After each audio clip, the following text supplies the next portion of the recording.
Volvió la electricidad a Jersón, en Ucrania, en medio de los desabastecimientos de energía que padece el país por los ataques rusos contra su sistema eléctrico. Haremos un repaso de qué está pasando.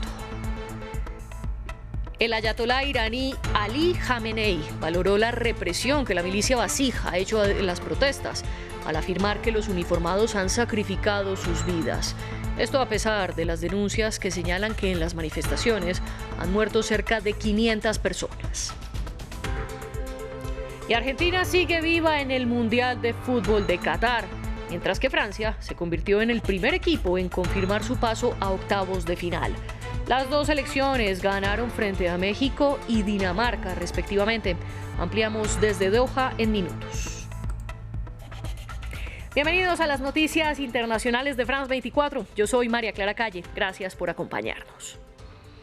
Este sábado la electricidad volvió a Jersón, según dijo la presidencia ucraniana. Y es que la luz, la calefacción y el agua estaban cortadas en la ciudad desde que fue tomada por las fuerzas ucranianas el 11 de noviembre, la fecha en la que la recuperaron de las tropas rusas. Mientras que en toda Ucrania, 6 millones de hogares, incluidos 600.000 en Kiev, la capital, siguen sin electricidad después de varios días de ataques masivos por parte del ejército de Moscú. En Kiev, una carrera contra el reloj. Mientras la mitad de los habitantes todavía no tienen electricidad, el alcalde de la ciudad acaba de expresar su gratitud a los técnicos que restablecieron la calefacción. Quiero agradecerles a ustedes, los 300 empleados de la compañía energética Teplo de Kiev, ustedes quienes trabajan día y noche. Gracias a ustedes podemos anunciar hoy que el 97% de los hogares tienen de nuevo calefacción. Las temperaturas van bajando. Tener calor se vuelve vital. Porque en Ucrania el invierno está llegando y las temperaturas han pasado bajo cero. Pero Rusia sigue bombardeando las infraestructuras civiles esenciales, dejando millones de ucranianos sin gas o electricidad, desde Kiev al norte hasta Odessa al sur, desde las orillas del Dnieper al este hasta Lviv, cerca de Polonia. Hago un llamamiento a todos. Por favor, hagan reservas de agua, carguen sus celulares, piensen en las comunicaciones, prepárense con sus familias en caso de que caigan las conexiones. Esta es una foto del cielo ucraniano tomada a principios de febrero por la NASA y otra tomada este jueves.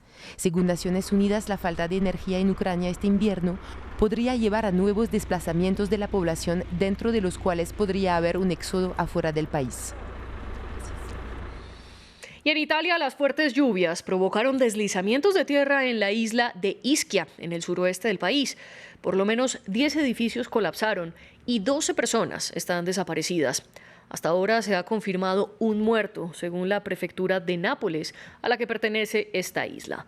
Bomberos y guardias costeros siguen trabajando en las labores de rescate. Y en Irán, el ayatolá Ali Khamenei le rindió un homenaje a la milicia Basij, que ha reprimido las protestas que llevan más de 2 meses. El líder supremo dijo que ellos habían sacrificado sus vidas, a pesar que los activistas iraníes han denunciado la muerte de 448 personas en las manifestaciones, mientras que un equipo de médicos reportó que al menos 140 iraníes perdieron sus ojos por el uso del armamento de las fuerzas de seguridad. La historia la tiene Gabriel Colchen. La represión sigue en Irán mientras las manifestaciones entran en su tercer mes. En la provincia sudoriental de Sistán-Baluchistán, las fuerzas de seguridad abrieron fuego contra los manifestantes el viernes. Según los activistas, decenas de personas murieron o fueron heridas tras la jornada de protestas. Las manifestaciones fueron convocadas en todo el país esta semana en solidaridad con el Kurdistán, que junto con el Sistán-Baluchistán ha sufrido particularmente de la mortífera respuesta de las fuerzas de seguridad. El sábado, el líder supremo de Irán, Ali Khamenei, saludó el trabajo de los Basij, una milicia islámica que ha tomado parte en la represión del movimiento. Vieron en estos asuntos recientes que el pueblo perseguido de Basij se sacrificó para evitar que la nación sucumbiera a la fuerza de un grupo de asesinos, rebeldes, analfabetos, esclavos. se sacrificaron para evitar la crueldad de otro.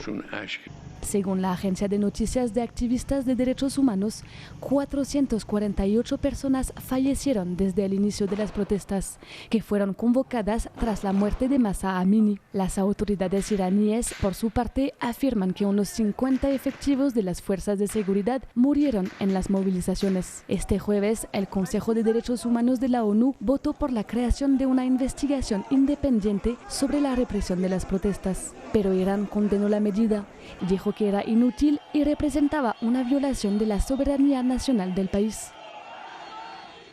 Y en la actualidad del Mundial de Fútbol de Qatar, hoy se disputaron los 4 partidos de los grupos C y D. Francia ganó y se convirtió en el primer equipo en pasar a los octavos, mientras que Argentina sigue viva en la fase de grupos luego de su victoria ante México. Polonia y Australia fueron los otros vencedores de hoy. Desde Doha, nuestra enviada especial Natalia Ruiz Giraldo nos hace un repaso de la jornada. Argentina juega al Fénix, Polonia pinchó la burbuja de Arabia Saudita y Francia logró su revancha. Esos son los 3 resultados importantes de esta jornada, con Argentina que se midió aquí en el estadio de Lusail ante el Tri, ganando 2-0 en un partido bastante difícil, con muchísimas interrupciones, hasta 16 faltas en tan solo la primera parte. Pero Argentina que sale a flote gracias a 2 genialidades, una de Lionel Messi y luego la segunda de Enzo Fernández. En todo caso, lo que ocurra con Argentina, que por ahora es segundo de grupo, se va a decidir en el último partido, en donde la albiceleste se enfrentará a Polonia. Polonia que a su vez ganó hoy a Arabia Saudita 2-0. Los saudíes que se tuvieron que enfrentar ante el muro del arquero polaco Szczęsny, y 2 goles, uno de Zelensky y el segundo de Lewandowski, el 9, que por fin logra marcar en el Mundial.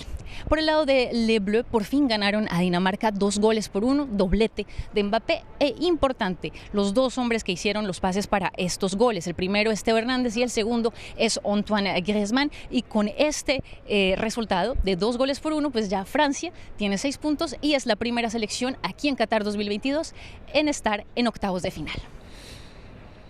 Reapareció el expresidente pakistaní Imran Khan por primera vez desde que le dispararon hace 3 semanas, y lo hizo con un mensaje que profundiza la división política. Dijo que su partido Tehreek-e-Insaf abandonará todas las asambleas regionales. Este colectivo opositor fue el más votado y ya había dejado la legislatura, lo que dejó en un limbo las elecciones parlamentarias del jefe de Estado. Imran Khan también reiteró su exigencia de hacer votaciones anticipadas, bajo el argumento de que él fue derrocado ilegalmente.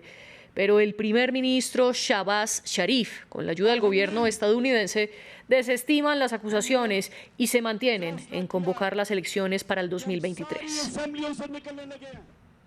La presidenta de Taiwán, Tsai Ing-wen, renunció como líder del gobernante Partido Progresista Democrático tras la derrota de su formación en las elecciones locales de este sábado.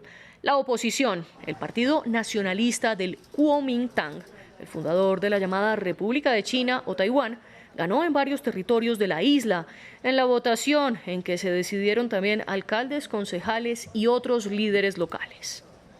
Tengo que asumir todas las responsabilidades. A partir de este momento renuncio a la presidencia del Partido Demócrata Progresista. Aunque el gobierno central ha sido muy diligente, pero frente a este tipo de resultado hay muchas cosas en las que tenemos que pensar profundamente. No pudimos romper con la composición actual de la política local. Esto demuestra que tenemos mucho camino por recorrer cuando se trata de administrar municipios y responder a las expectativas de la gente.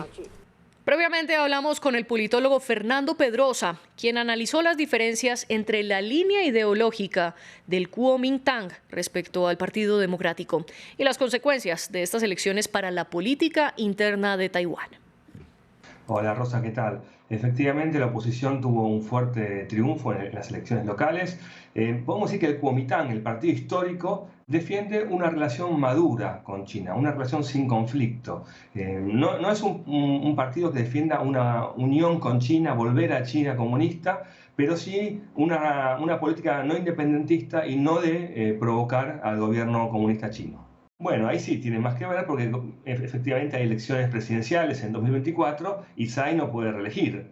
Entonces esto también, si bien no se puede pronosticar porque efectivamente en 2018 ganaron Kuomintang y en 2020 ganó Tsai, pero yo diría que esto puede afectar en la sucesión, porque el candidato que perdió en Taipei era el ministro de Salud de Tsai, una persona bastante reconocida por su política en la pandemia, y fue derrotado, ¿no?, en la elección municipal. O sea que nos puede dejar algunas pistas para ver cómo se organizan los partidos con vistas al futuro de la elección presidencial. Hay un nuevo récord de contagios de COVID-19 en China, al confirmarse casi 40.000 nuevos casos hoy, es decir, casi 5.000 más que en la víspera. Es el cuarto día en el que se superan los registros anteriores y a medida que crece el brote, aumenta también el descontento público contra las restricciones de la política cero COVID, sobre todo en lugares como Beijing y Xinjiang. La paciencia se acaba en los vecindarios de Beijing. Ante las severas restricciones del gobierno chino, ciudadanos se enfrentan con los comités de salud y también con la policía. Restringieron nuestro edificio hace 3 días y en medio de la noche usaron esta barra de madera para cerrar la entrada, escribiendo en ella fuera de servicio, y según los informes había personas en la puerta impidiendo que los residentes salieran. Esta mañana cuando bajé vi esta barra de madera y la quité porque creo que es una cuestión de seguridad y ellos no tienen derecho a sellar la puerta. Protestas que no se limitan solo a Beijing. También en Urumqi, la capital de Xinjiang, donde el jueves 10 personas murieron en un incendio, presuntamente por no haber podido escapar por los cierres que viven y las complicaciones que tuvieron los servicios de emergencia para llevar a cabo los operativos de rescate, algo que las autoridades locales no reconocen.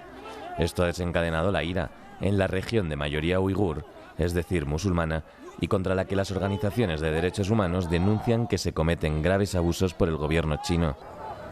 Mientras que en Yungyo, donde está la mayor fábrica de iPhone del mundo, también protestan contra las condiciones laborales y salariales en medio del estricto encierro. El gobierno de Xi Jinping defiende la política de cero COVID para evitar colapsar el sistema de salud cuando un tercio de las ciudades del país se encuentra bajo confinamiento y en medio de todo, la economía se resiente. El descubrimiento de la tumba de Tutankamón hace ya 100 años sigue cautivando al mundo. El 4 de noviembre de 1922, el británico Howard Carter descubrió la pista que guiaba a la tumba, pero solo fue hasta el 26 de noviembre que pudo entrar por primera vez. En el siguiente informe conoceremos más de la ambiciosa búsqueda del arqueólogo. Es la tumba de un faraón más conservada que se haya encontrado y continúa siendo una de las atracciones más populares en el mundo. En el corazón del Valle de los Reyes, la tumba de Tutankamón ha fascinado a los visitantes por un siglo.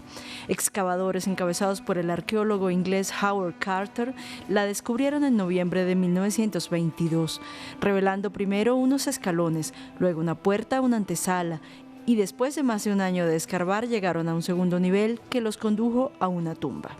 Se pueden imaginar la sorpresa cuando deslizaron una lámpara en el hoyo y en su luz parpadeante pudieron distinguir una habitación llena de objetos, uno más hermoso que el otro, todo en un desorden total. Cerca de 5.500 piezas invaluables se apilaron en torno al sarcófago del joven faraón más de 30 siglos atrás para acompañarlo después de la muerte. Los arqueólogos quedaron cautivados por la máscara de oro de 10 kilos del faraón, para desgracia de la momia. Asombrado por la belleza de la máscara, Howard Carter se esmeró en quitársela de encima a la momia y en el proceso destruyó su cráneo. Pocos meses después del descubrimiento, el financista de las excavaciones de Carter murió en el Cairo. Le siguió la muerte de un hombre de negocios que había visitado la tumba y de un radiólogo que había examinado la momia. Las noticias alimentaron la superstición de que Tutankamón se estaba vengando de los que perturbaron el lugar de su entierro, la maldición de los faraones. 100 años después, su rostro sigue siendo el más emblemático del antiguo Egipto, pero los arqueólogos aún esperan encontrar a Ramsés VIII, el único faraón de la 20ª dinastía cuya tumba no ha sido identificada. El sueño de todo arqueólogo, descubrir más tesoros ocultos tan preciosos como los de Tutankamón. Murió Irene Cara, la actriz y cantautora conocida por las películas Flame y Flashdance.